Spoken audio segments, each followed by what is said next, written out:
Trauma. It's a word that's thrown around a ton on the internet nowadays, but it can manifest itself in all types of different forms.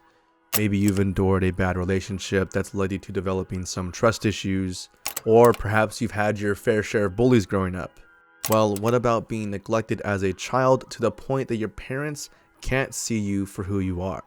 I was a bit specific on that last one, but that's because it perfectly describes a short film known simply as Opal. It debuted on Halloween Day of 2020 on the all too famous Adult Swim. It was created by this man, Jack Stauber. If you've somehow never heard of Jack Stauber, he's famous for his signature sound profile. This very original, weird and loud sound that seems to resonate with a ton of people. At the very least, you had to have heard at least one of these songs.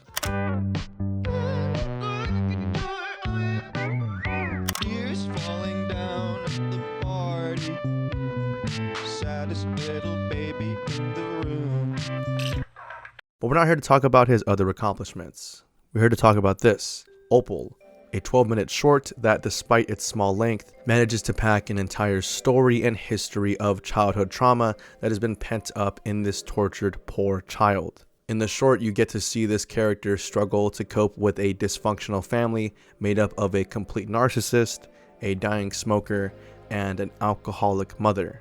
The short begins with a quite nice piano melody that introduces us to the three main major events that this character will encounter throughout the entire short. These cigarettes from the old grandfather, the mirrors of the narcissistic man, and the pills and alcohol from an older woman. After showing us these three scenes, we fly through a window as we cut to a house on the other side of the street. Inside, we are greeted with a family singing a song to their daughter, who seems to be named Opal. The song is entirely about seeing their daughter, with each character saying one line about how they can see Opal. There she is. That's my girl. Hi, Opal! Opal is then given a burger and randomly decides to just dance with it, presumably because she doesn't know what to do with it. Now let's take a note of this right now because this will be important later. Opal's attention is then directed across the street as we see a darker, creepier looking house, which her parents then interrupt with a quick lyric about not worrying about the house across the street. Don't mind the house across the street, Opal. It's not where your attention ought to be, Opal. Opal is sent to bed early but decides to sneak out and see what's up with the house across the street. Opal's attention is brought to the upstairs of the home with a beautiful piece of music playing that can only be described as unsettling yet heavenly.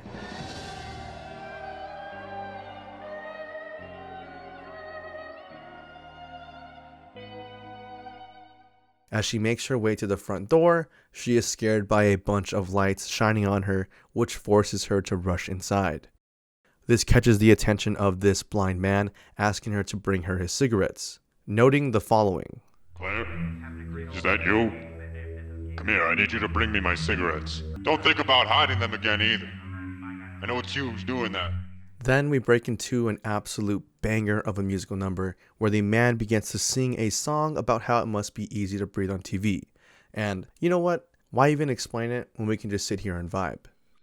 Tell me, why does it sound so easy to breathe on TV? I can't see why it sounds so easy to breathe. I'm popular here. We get more insight into the man as throughout the song we see his struggle with health as he uses television to cope with his current health condition, using cigarettes and TV as an escape from this drastic condition that he finds himself in. As the song comes to an end, the grandpa notes that this is not her granddaughter Claire, and this leads to Opal rushing out of the room as the grandpa is yelling at her to get out, leading to our next encounter. As she makes her way to the hallway, we see her attention brought to this doorway, which is met with the same beautiful music from earlier when we saw the window from outside.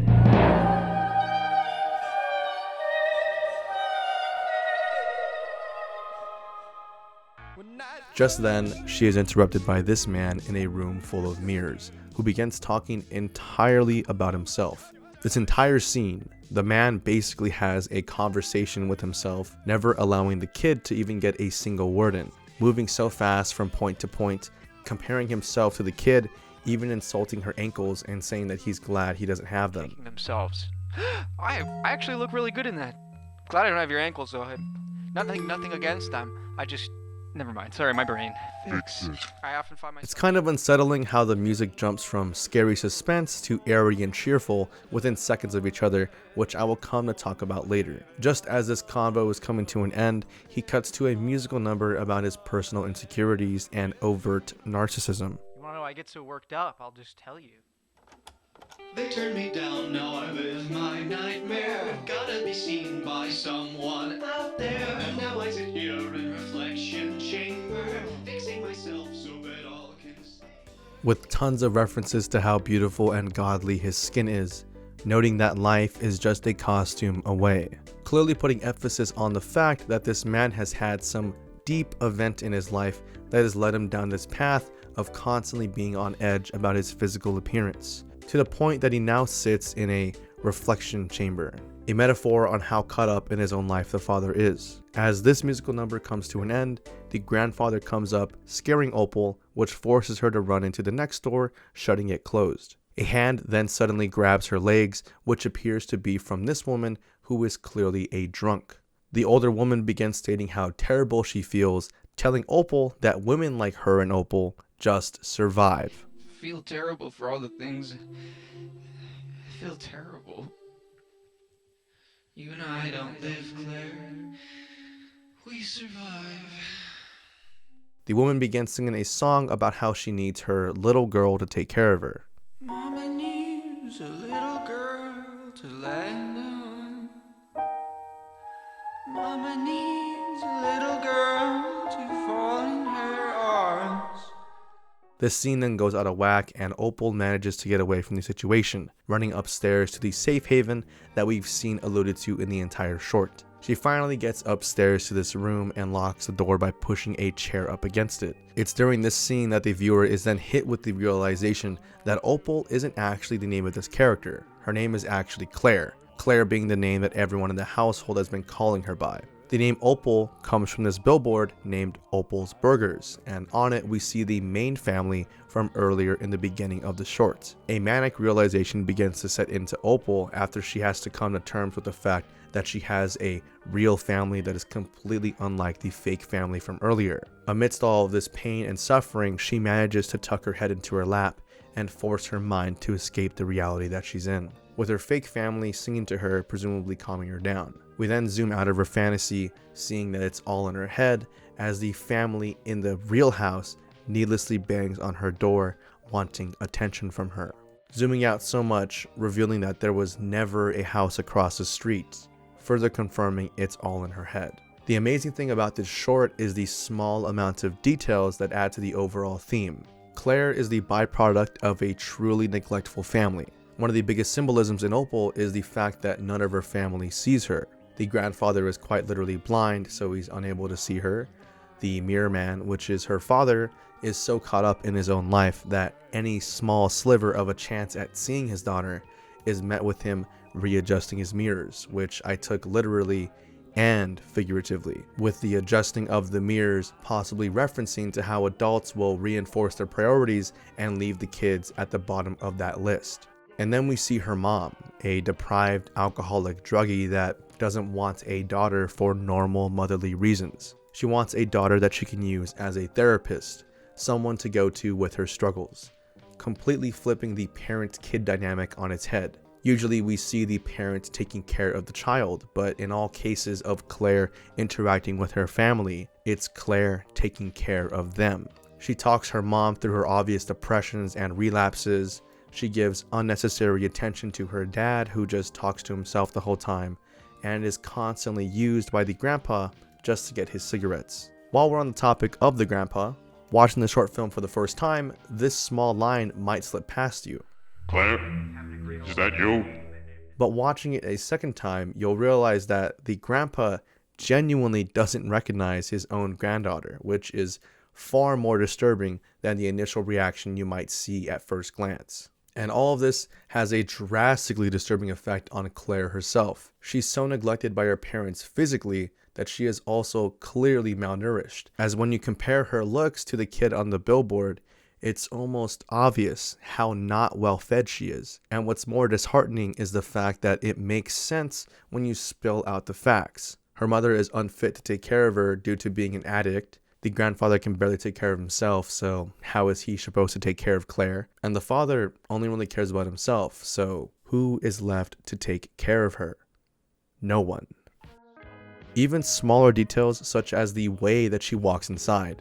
The way that she walks inside the first time around, you might think that everyone in the house is asleep because she's basically tiptoeing her way throughout her household. Now, I relate to this on a super close level because I grew up with parents that I just didn't want to interact with because of how I was treated. You learn to step quiet to avoid the riot and chaos of having to deal with your parent or any adult that you're living with. In this case, Claire makes her way carefully throughout the house because she very much doesn't want to interact with her family. She just wants to make her way to her safe haven, which is her lonely room at the top of the house. This is why we keep seeing those sequences where this music plays. It's because that's Claire's only real way to be safe in her own home. She has to make this long, venturous journey each time she wants to go inside her house. And it shows. The amount of horror and shock on her face when any adult in the short chooses to talk to her shows us the amount of anxiety and social issues that she must have developed. And if you don't believe this, just take a look at what Claire's favorite pastime is. The beginning of the short begins with Claire with her fake family, but she's not in her room daydreaming. Based on the ending, we know for a fact that she's outside looking up at the billboard. And this little detail of the lights turning on is implying that it's nighttime and the billboard lights have finally come on. All of this means that Claire's favorite pastime is to walk outside of her house, sit down, look up, and fantasize about leaving her troubles that could be miles away. This is why Claire is in such a panic when the lights come on, because she doesn't want to have to deal with the reality of her living situation. Even when she's in her room towards the end of the film, she covers up the lights from the billboard in her mind with these burgers, using them to hide the fact that she's daydreaming about a simple burger joint. Seeing the kid in the picture with their fake family, wishing that she was them instead. And that's where there's even more disturbing details. I noted at the beginning of this video that this sequence where she dances with the burger is extremely important, and it is. That entire 2 minutes at the beginning tells us more than enough about Claire's current psyche. Let's take another listen to what each family member tells Claire in the beginning. There she is. That's my girl. Hi, Opal! Notice how none of them imply that they're trying to take care of her, with the grandpa not even saying anything besides hi. This is because Claire is so far gone in her relationship with her family that she just wants to be seen as a person. This is why when she's given the burger, she has no understanding of what to do with it. She is not aware that she's supposed to eat the burger, and she doesn't know how to be grateful for food because she's never been given the opportunity to. So she dances with it because in her mind, that's what makes sense. And what ties this entire message together is the beautiful musical number. We see you, Opal, your troubles are miles away. We see you, Opal. Stating how her imaginary family sees her, confirming the mental state that Claire is currently in. Now I gotta admit before I even move on, the only reason I really chose to make an analysis on this short is because it really spoke to me. This entire analysis that you're watching is coming from someone who endured a lot of emotional neglect growing up, and it still affects me today. And to be even more meta with it, it might even attribute to why I'm a YouTuber. Constantly posting stuff online and posting my opinions everywhere, trying to get validation for what I believe in, because I never got that growing up. And that's honestly what I found really disturbing about this entire short, is just how incredibly relatable it can be. If you're someone that lives in a household similar to this, or has a parent that's similar to one of Claire's adult family members, then you'll be able to relate to a lot of what this short offers. Even tiny things like the mom not admitting fault. Earlier she says this line. This gets so bad. I feel terrible for all the things. I feel terrible.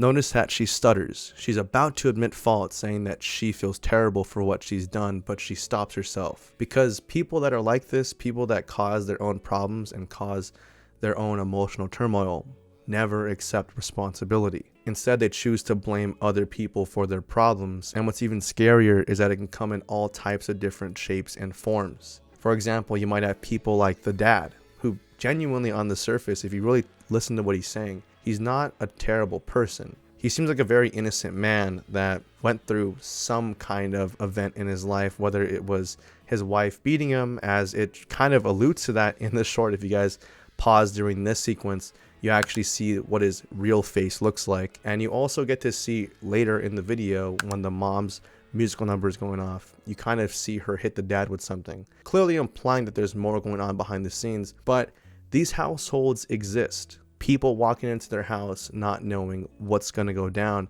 making this big journey. This 12-minute short is some people's lives, sadly to say. Some kids will grow up in households where every adult in their life just uses them. And that's what the entire last sequence showcases. We see Claire is the pills of the mom. We see that Claire is literally the mirror that the dad looks in. And we see that Claire replaces the eyeballs of the grandpa. Every single adult in her house is using her for their own personal gain, leaving her with nothing left to give, feeling like she's not even her own person. And the only way for her to escape her reality is to literally walk across the street and stare at a photo of another family, wishing that she was them. And that is the disturbing effect of child neglect. It's alright.